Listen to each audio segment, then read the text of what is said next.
আসসালামু আলাইকুম। তো নামাজের ভিতরে যদি ইমাম সাহেব ভুল করে আমরা কি বলে তাকবীর দেই, সেটা হচ্ছে আল্লাহু আকবার। এটা সব মসজিদে দেওয়া হয়। মানে ইমাম সাহেব যদি ভুল করে তাহলে ইমাম সাহেবকে ভুল ধরিয়ে দেওয়ার জন্য বলা হয় আল্লাহু আকবার। অথচ দেখেন যে এই আল্লাহু আকবার সম্পর্কে কোনো একটা হাদিস নাই। মানে ইমাম সাহেবের ভুল হলে যে আল্লাহু আকবার বলতে হবে এই সম্বন্ধে একটা হাদিসও নাই।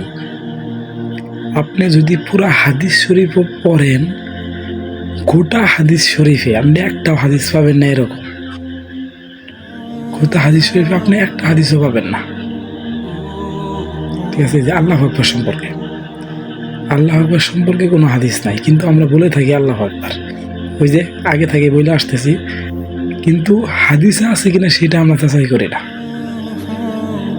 হাদিসে আছে, আপনি যদি হাদিসগুলো পড়েন, এটা আছে সুনানে নাসাই শরীফে আছে, যদি পড়েন যে ইমাম সাহেব, নবীজি বলতেছেন যে ইমাম সাহেব যদি ভুল করে তবে পিছনে যদি পুরুষ মহিলারা থাকে তারা সুবহানাল্লাহ বলে ইমাম সাহেবকে ভুল সংশোধন করিয়ে দিবে।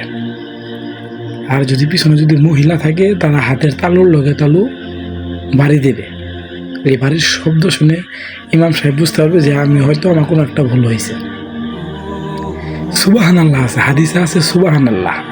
নাসায়ে 2টা না 3টা হাদিস আছে সুবহানাল্লাহ, কিন্তু আল্লাহু আকবার বলার কোনো হাদিস আপনি খুঁজে পাবেন না ভাই। কোনো একটা হাদিসও, জাল হাদিসও খুঁজে পাবেন না আপনি। তাহলে কেন আমরা আল্লাহু আকবার বলি? ইমাম সাহেবের ভুল হলে কেন আমরা আল্লাহু আকবার বলি? নবীজি শিখাইছে সুবহানাল্লাহ বলতে, কিন্তু আমরা নবীজি থেকে বেশি বুঝে বলি আল্লাহু আকবার। কেন আমরা আল্লাহু আকবার বলি? নবীজি শিখাইছে সুবহানাল্লাহ। আপনি যদি কোনো আমল করেন সেটার হাদিস দেখাইতে হবে, সেটার হাদিস থাকতে হবে। মন গড়া কোনো কিছু করলে হবে না ভাই। আপনি দেখেন ভাই, আপনি অনেক শিক্ষিত ভাই, আপনি হাদিস পড়েন, আপনি অন্যের কথা শুনেন না ভাই। কে কি বললো শোনার দরকার নেই, আপনি নিজে দেখেন হাদিসে কি আছে, নবীজি কি বলছে। সারা জীবন যে ভাই আমরা আল্লাহু আকবার বলে আসতেছি, কিসের ভিত্তিতে বলে আসতেছি? অথচ সেটা কোনো হাদিসেই নাই। বিষয়টা কেমন?